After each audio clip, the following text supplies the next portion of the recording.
Não sei se vocês já fizeram algum bolo, algum pão, que a massa ficou bem densa, bem embatumada. Não cresceu tanto, o miolo ficou mais pesado. E aí, pode ser que tenha acontecido o seguinte: quando você vai formular o seu mix, existem algumas farinhas que deixam essa característica de massa mais pesada se você colocar em uma grande quantidade na receita. Por exemplo, farinha de aveia. A farinha de aveia é rica em fibras, é maravilhosa para o nosso organismo, né? Nutricionalmente falando.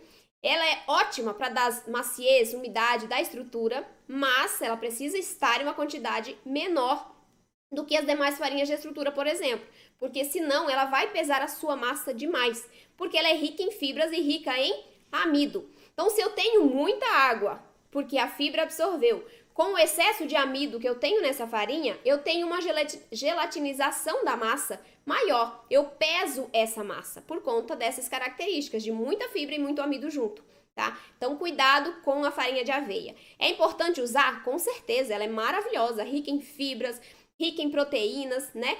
Só que a gente precisa ter esse cuidado com a quantidade para não pesar demais o miolo das nossas massas.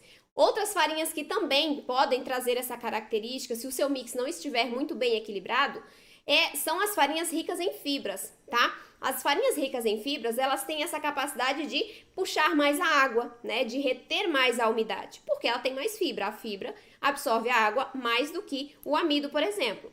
Então, se a gente tiver essa farinha rica em fibra em grandes quantidades nas nossas massas, a gente pode ter sim uma massa que fica mais pesada, um miolo que não expande tão bem, tá bom? De pães e de bolos também, certo? Então, cuidado com essas farinhas, utilize nas proporções mais adequadas ali ao mix que você está fazendo. Exemplo, a farinha de aveia agrega liga também, né? Se eu combino a farinha de aveia com outras farinhas que agregam liga, que são ricas em carboidratos e fibras, eu vou pesar essa massa. Então, tem que saber também ali na escolha dos ingredientes, das farinhas, né? Tem que pesar um pouquinho ali.